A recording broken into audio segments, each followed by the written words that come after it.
விடுதலை புலிகளை அழிக்க திட்டம் போட்ட குழுவில் தற்போதைய ஜனாதிபதி அனுரவும் இருந்தார். சம்பிக்க ரணவக்க வெளியிட்ட கருத்தால் வெடித்த சர்ச்சை. வடக்கில் ரகசியமாக கட்டப்படும் மற்றொரு விகாரை, மீண்டும் வெடிக்கப் போகும் போராட்டங்கள். நாட்டின் பல இடங்களில் அடுத்தடுத்து நடந்த துப்பாக்கிச் சூடு, 60 பேர் உயிரிழந்த சோகம். நாட்டின் பல மாகாணங்களில் இடியுடன் கூடிய மழைக்கு வாய்ப்பு, தீவிரமடைய போகும் காற்றின் வேகம். புதுவருட வழிபாட்டுகளை முன்னிட்டு தேவாலயங்களுக்கு பலத்த பாதுகாப்பு, குவிக்கப்பட்ட முப்படையினர். துப்பாக்கிகளை கொடுத்த கஜேந்திரகுமார் பொன்னம்பலம், நீண்டகால பிரச்சனைகளுக்கு முற்றுப்புள்ளி. பாரிய சரிவை சந்தித்த இலங்கை ரூபாவின் பெறுமதி, இலங்கை மத்திய வங்கி வெளியிட்ட தகவல். நாட்டை முன்னேற்ற அனைவரும் ஒன்றிணைவோம், ஜனாதிபதி வெளியிட்ட புத்தாண்டு வாழ்த்துச் செய்தி. ஆரம்பத்தில் முன்னாள் ஜனாதிபதி மஹிந்த ராஜபக்ச தமிழீழ விடுதலை புலிகளுக்கு எதிராக உடனடியாக போரை தொடங்க வேண்டும் என்ற உணர்வு பூர்வமான நிலைப்பாட்டில் இருக்கவில்லை என முன்னாள் அமைச்சர் பாட்டாளி சம்பிக்க ரணவக்க தெரிவித்துள்ளார். இணையதளம் ஒன்றுக்கு வழங்கிய பிரத்யேக நேர்காணலில் அவர் இதனை தெரிவித்தார். அதில் தொடர்ந்து பேசிய அவர், புலிகளுடன் நேரடி மோதலை தவிர்த்து பேச்சுவார்த்தை மூலம் பிரச்சினைக்கு தீர்வு காண வேண்டும் என்பதே ஆரம்பத்தில் மஹிந்த ராஜபக்சவின் நோக்கமாக இருந்ததாக கூறினார். ஜனாதிபதி தேர்தலில் மஹிந்த ராஜபக்ச போர் வெற்றிக்காக என்ற கோஷத்துடன் போட்டியிடவில்லை என்றும், அரசியல் சூழ்நிலைகளும் தங்களது அணியின் வலியுறுத்தல்களும் காரணமாகவே அவர் வேறு வழியின்றி யுத்த பாதைக்கு நகர்ந்ததாகவும் சம்பிக்க குறிப்பிட்டுள்ளார். மேலும் தாங்கள் அரசாங்கத்தின் இணைந்ததன் பிரதான இலக்கு பிரபாகரனை யுத்த களத்தில் தோற்கடிப்பதே என்றும், அந்த அரசியல் அழுத்தத்தின் அடிப்படையிலேயே மஹிந்த ராஜபக்ச தங்களது ஆலோசனைகளை நடைமுறைப்படுத்தினார் என்றும் அவர் கூறினார். பயங்கரவாதத்தை முறியடிப்பதற்கான 3 ஆண்டுகால திட்டம் ஒன்றை தாம் 1996ஆம் ஆண்டிலேயே தயாரித்ததாகவும், அதனை அடிப்படையாக கொண்டு 3 ஆண்டுகளில் யுத்தம் வெற்றி பெற முடிந்ததாகவும் சம்பிக்க ரணவக்க தெரிவித்தார். அத்துடன் மஹிந்த ராஜபக்ச ஜனாதிபதி தேர்தலில் போட்டியிட்ட காலத்தில் மங்கள சமரவீர தலைமையிலான தேர்தல் குழுவில் தாமும் தற்போதைய ஜனாதிபதி அனுரகுமார திசாநாயக்கவும் இணைந்து செயற்பட்டதாகவும், அந்த நேரத்தில் நாட்டில் பெரும் சவாலாக இருந்த யுத்தத்தை முடிவுக்கு கொண்டு வரவே அனைவரும் ஒன்றிணைந்ததாகவும் அவர் கூறியிருந்தார். இந்நிலையில் தற்போதைய ஜனாதிபதி அனுரகுமார திசாநாயக்க அக்காலத்தில் எதற்காக அந்த அணியில் இணைந்தார் என்பது குறித்து அவர்தான் விளக்கம் அளிக்க வேண்டும் என்றும் சம்பிக்க ரணவக்க குறிப்பிட்டுள்ளார். வவுனியா சமணங்குளம் பகுதியில் அமைந்துள்ள கள்ளுமலை விநாயகர் ஆலயத்தை சுற்றி தொல்பொருள் திணைக்களகத்தின் நடவடிக்கைகள் காரணமாக ஆலய நிர்வாகமும் அப்பகுதி மக்களும் குழப்ப நிலைக்கு தள்ளப்பட்டுள்ளதாக தமிழ் தேசிய மக்கள் முன்னணியின் வவுனியா மாவட்ட அமைப்பாளர் எஸ் தபபாலன் தெரிவித்துள்ளார். ஊடகவியலாளர் சந்திப்பில் கலந்து கொண்டு கருத்து தெரிவித்த அவர், சமணங்குளம் கள்ளுமலை விநாயகர் ஆலயத்தை பார்வையிட சென்றபோது தொல்லியல் பாதுகாப்பு என்ற பெயரில் பௌத்த விகாரை ஒன்று அமைப்பதற்கான ஆரம்ப பணிகள் இடம்பெறுவதை அவதானித்ததாக கூறினார். குருந்தூர் மலை சம்பவத்தை எடுத்துக்காட்டிய தபபாலன், அங்கும் ஆரம்ப இதுபோன்ற கட்டுமானங்கள் முன்னெடுக்கப்பட்டு பின்னர் முழுமையான விகாரையாக மாற்றப்பட்டதை மக்கள் மறக்கக்கூடாது என எச்சரித்தார். கள்ளுமலையில் உள்ள விநாயகர் ஆலயத்தை திருத்த அனுமதிப்பதாக கூறி பின்னர் விகாரை கட்டும் முயற்சிகள் மேற்கொள்ளப்படும் அபாயம் இருப்பதாகவும் அவர் சுட்டிக்காட்டினார். இந்த நிலைமை குறித்து மக்களுக்கு தெளிவுபடுத்த முயன்ற போதிலும் தொல்பொருள் திணைக்களகத்தின் நடவடிக்கைகள் ஆலய நிர்வாகத்தையும் பொதுமக்களையும் மேலும் குழப்பியுள்ளதாக அவர் தெரிவித்தார். குறிப்பாக சமணங்குளம் மக்கள் இவ்விவகாரத்தின் ஆபத்தை உணர்ந்து எச்சரிக்கையுடன் செயற்பட வேண்டும் என்றும் அவர் வலியுறுத்தினார். தமிழர் பகுதிகளில் முன்பு பல இடங்களில் வழங்கப்பட்ட வாக்குறுதிகள் நிறைவேறாததை நினைவூட்டி இவ்வாறான நடவடிக்கைகள் எதிர்காலத்தில் நில அபகரிப்புக்கும் மக்களின் வாழ்வாதாரம் பாதிக்கப்படுவதற்கும் வழிவகுக்கும் அபாயம் உள்ளதாக அவர் கூறினார். எனவே சமணங்குளம் மண்ணையும் அங்குள்ள மத வழிபாட்டு தலங்களையும் பாதுகாப்பதற்காக தமிழ் தேசிய சக்திகள் ஒன்றிணைந்து தொடர்ச்சியான எதிர்வினை நடவடிக்கைகளை முன்னெடுக்க வேண்டிய அவசியம் இருப்பதாக எஸ் தபபாலன் தெரிவித்துள்ளார். நாட்டின் வேறு பகுதிகளில் 2 துப்பாக்கிச்சூட்டு சம்பவங்கள் பதிவாகியுள்ளதாக போலீசார் தெரிவித்துள்ளனர். இதனுடன் 2025ஆம் ஆண்டின் இறுதி வரை நாடு முழுவதும் 114 துப்பாக்கிச்சூட்டு சம்பவங்கள் இடம்பெற்றுள்ளதுடன் அவற்றில் 60 பேர் உயிரிழந்துள்ளதாகவும் மேலும் 56 பேர் காயமடைந்துள்ளதாகவும் அதிகாரப்பூர்வ தகவல்கள் தெரிவிக்கின்றன. நேற்று முன்தினம் இடம்பெற்ற 2 துப்பாக்கிச்சூடு சம்பவங்களும் பாதாள உலக குழுவால் திட்டமிட்டு நடத்தப்பட்டவையாக இருக்கலாம் என போலீசாரின் ஆரம்பகட்ட விசாரணைகளில் தெரிய வந்துள்ளது. கோகிவளை போதியவத்தை பகுதியில் நேற்று முன்தினம் இரவு சுமார் 10:30 மணியளவில் அளவில் துப்பாக்கிச் சூடு நடத்தப்பட்டுள்ளது. மோட்டார் சைக்கிளில் வந்த இனந்தெரியாத நபர் ஒருவர் துப்பாக்கிச் சூட்டை நடத்திய பின்னர் தப்பிச் சென்றதாக போலீசார் தெரிவித்தனர். இந்த சம்பவம் தொடர்பான காட்சிகள் அங்கிருந்த சிசிடிவி கேமராவில் பதிவாகியுள்ளதுடன் துப்பாக்கிச் சூட்டில் 16 வயதுடைய சிறுமியொருவர் காயமடைந்து வைத்தியசாலையில் அனுமதிக்கப்பட்டுள்ளார். போலீஸ் தகவலின்படி துப்பாக்கிதாரி தனது இலக்கை தவறவிட்டதன் காரணத்தால் தவறுதலாக அங்கிருந்த சிறுமி மீது குண்டு பாய்ந்ததாக கூறப்படுகிறது. குறித்த சிறுமி வசிக்கும் வீட்டிற்கு அருகில் போதைப் பொருள் கடத்தலுடன் தொடர்புடைய ஒருவர் வசித்து வருவதாகவும் அவர் படோவிட்ட அசங்க என்ற குற்றவாளியின் தரப்பைச் சேர்ந்தவர் என்றும் தற்போது அவர் சிறையில் உள்ளார் என்றும் விசாரணைகளில் தெரிய வந்துள்ளது. கடந்த 22ஆம் தேதி நுகைகுடையில் இடம்பெற்ற கொலை சம்பவத்திற்கு அவர் உதவி செய்திருக்கலாம் என அபிஸ்கே எசான் என அழைக்கப்படும் எதிர்த்தரப்பு சந்தேகம் வெளியிட்டுள்ளதாக போலீசார் குறிப்பிட்டுள்ளனர். இதன் தொடர்ச்சியாகவே அந்த நபரின் தாய் மற்றும் மைத்துனரை இலக்காக கொண்டு இந்த துப்பாக்கிச் சூடு நடத்தப்பட்டதாக சந்தேகிக்கப்படுகிறது. சம்பவத்தின் போது படோவிட்ட தரப்பிற்கு நீங்கள் தகவல் வழங்குகிறீர்கள் என துப்பாக்கிதாரிகள் தவறான வார்த்தைகளால் திட்டியதாகவும் கூறப்படுகிறது. குறித்த நபர் முன்னர் எசான் தரப்பிலிருந்து பின்னர் விலகி அவர்களின் செயற்பாடுகள் குறித்து தகவல்களை எதிர்த்தரப்புக்கு வழங்கியதாகவும் போலீசார் தெரிவித்தனர். இதேவேளை களுத்துறை நுகேகொட போதனா வைத்தியசாலையில் சிறை அதிகாரிகளின் பாதுகாப்புடன் சிகிச்சை பெற்று வந்த கைதி ஒருவர் மீது நேற்று காலை இனந்தெரியாத நபர் துப்பாக்கிச் சூடு நடத்தியுள்ளார்.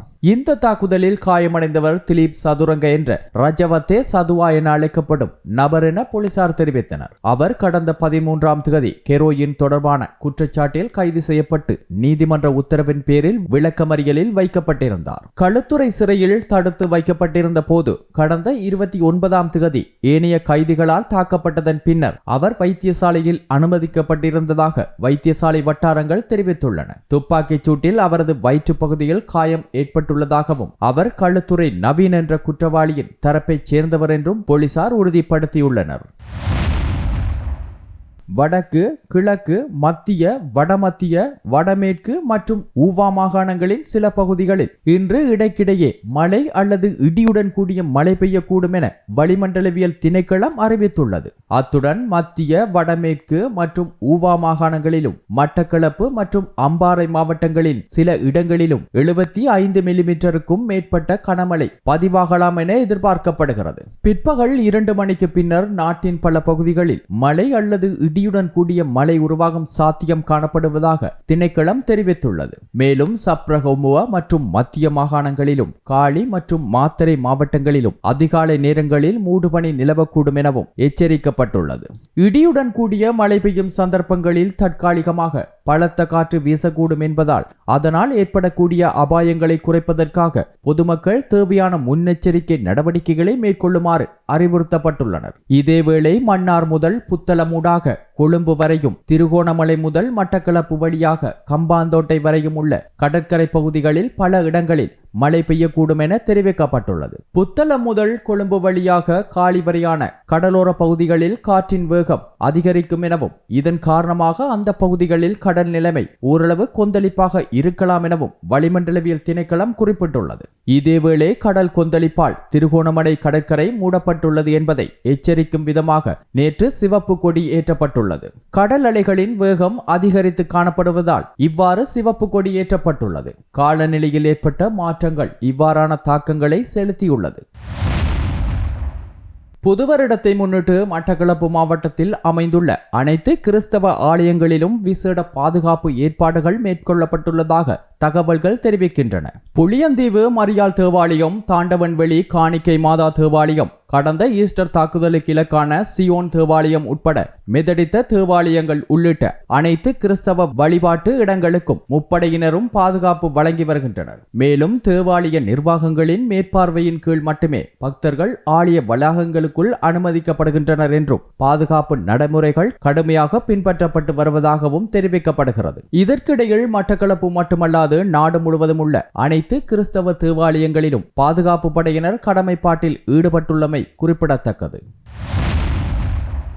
2025ஆம் ஆண்டுக்குள் அமெரிக்க டாலருடன் ஒப்பிடுகையில் இலங்கை ரூபாவின் பெறுமதி 5.6% குறைந்துள்ளதாக இலங்கை மத்திய வங்கி வெளியிட்டுள்ள அதிகாரப்பூர்வ புள்ளி விவரங்கள் தெரிவிக்கின்றன. மத்திய வங்கியின் சமீபத்திய தரவுகளின் அடிப்படையில் டிசம்பர் 31ஆம் தேதி வர்த்தக நிறைவில் அமெரிக்க டாலர் ஒன்றின் கொள்வனவு விலை 306 ரூபாய் 29 சதமாகவும் விற்பனை விலை 313 ரூபாய் 83 சதமாகவும் பதிவாகியுள்ளது. இதனுடன் ஒப்பிட்டு பார்க்கும்போது கடந்த 2024 டிசம்பர் 31ஆம் தேதி அன்று டாலரின் கொள்வனவு விலை 288 ரூபாய் 32 சதமாகவும் விற்பனை விலை 297 ரூபாய் 1 சதமாகவும் இருந்ததாக மத்திய வங்கி குறிப்பிட்டுள்ளது. இந்த விகித மாற்றம் கடந்த ஒரு ஆண்டில் ரூபாயின் பெறுமதி கணிசமாக வீழ்ச்சியடைந்துள்ளதை வெளிப்படுத்தியுள்ளதாகவும் தெரிவிக்கப்பட்டுள்ளது.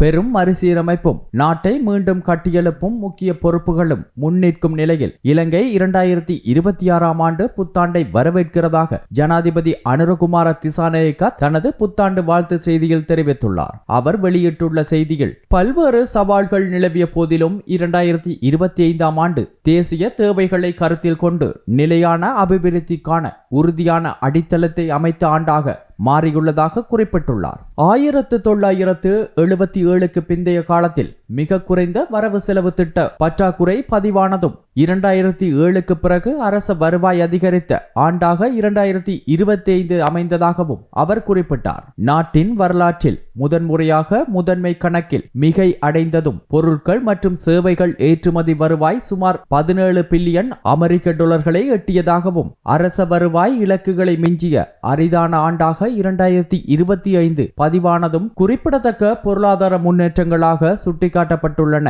இதனுடன் அண்மை காலங்களில் அதிக எண்ணிக்கையிலான சுற்றுலா பயணிகள் நாட்டிற்கு வருகை தந்த ஆண்டாகவும் 2025 அமைந்ததாக அவர் தெரிவித்துள்ளார். நீண்ட காலமாக மக்களின் எதிர்பார்ப்பாக இருந்த ஊழல் அரசியல் நடைமுறைகளை மாற்றி மக்களுக்கு நேர்மையான சேவை செய்யும் புதிய அரசியல் பண்பாட்டை உருவாக்க நடவடிக்கைகள் எடுக்கப்பட்டதாகவும் எதிர்கால தலைமுறையை போதைப் பொருள் அச்சுறுத்தலிலிருந்து பாதுகாக்க முழு நாடுமே ஒன்றாக என்ற தேசிய முயற்சி உள்ளிட்ட திட்டங்கள் முன்னெடுக்கப்பட்டதாகவும் ஜனாதிபதி கூறியுள்ளார். இவ்வாறான நடவடிக்கைகள் 2025ஆம் ஆண்டை அரசியல் மற்றும் சமூக மாற்றங்களுக்கான முக்கிய திருப்புமுனையாக மாற்றியுள்ளதாகவும் அவர் சுட்டிக்காட்டியுள்ளார். கடந்த ஆண்டு நாடு எதிர்கொண்ட மிகப்பெரிய இயற்கை பேரழிவை மக்கள் ஒன்றிணைந்து எதிர்கொண்டதாக நினைவு கூர்ந்த ஜனாதிபதி எந்த சூழலிலும் அளிக்க முடியாத மனிதநேய பண்புகள் இலங்கை மக்களிடையே நிலவுகின்றன என்பதை அந்த அனர்த்தம் தெளிவாக நிரூபித்ததாகவும் குறிப்பிட்டுள்ளார். நாடு முழுவதும் மக்கள் பாதிக்கப்பட்டவர்களின் துயரத்தில் தோளோடு தோள் நின்றதாகவும் அவர் தெரிவித்திருந்தார். இந்த கடின காலகட்டத்தில் ஆதரவு வழங்கிய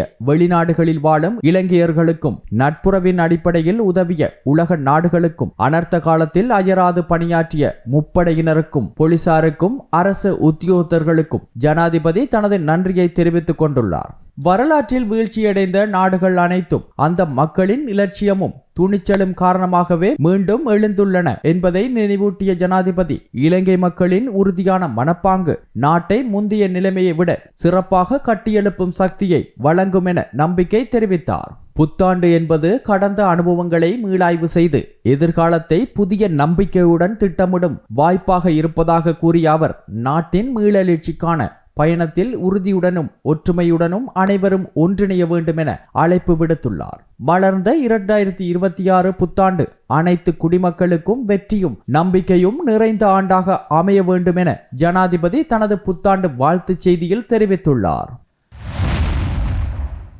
யாழ்ப்பாணம் தென்மராட்சி சாவகச்சேரி பகுதியில் நீண்ட காலமாக நிலவி வரும் குரங்கு தொல்லையை கட்டுப்படுத்தும் நோக்கில் நாடாளுமன்ற உறுப்பினரும் தமிழ் தேசிய மக்கள் முன்னணியின் தலைவருமான கஜேந்திரகுமார் பொன்னம்பலம் உரிய நடவடிக்கை எடுத்துள்ளார். குறித்த பகுதியில் விவசாயத்தில் ஈடுபடும் கமக்காரர்கள் பயிர்கள் தொடர்ச்சியாக குரங்குகளால் சேதமடைவதாக சுட்டிக்காட்டி அதற்கான நிரந்தர தீர்வு கோரி கட்சி தலைமையிடம் கோரிக்கை விடுத்திருந்தனர். இந்த கோரிக்கையை தொடர்ந்து 2025ஆம் ஆண்டுக்கான வரவு செலவு திட்டத்தின் கீழ் 10 லட்சம் ரூபாய் நிதி ஒதுக்கப்பட்டு குரங்குகளை அச்சுறுத்தி விரட்டுவதற்காக இரப்பர் துப்பாக்கிகள் வழங்கப்பட்டுள்ளன. அதன் அடிப்படையில் சாவகச்சேரி பிரதேசத்தைச் சேர்ந்த 20 விவசாயிகளுக்கு இந்த இரப்பர் துப்பாக்கிகள் வழங்கப்பட்டுள்ளதாக தெரிவிக்கப்படுகிறது.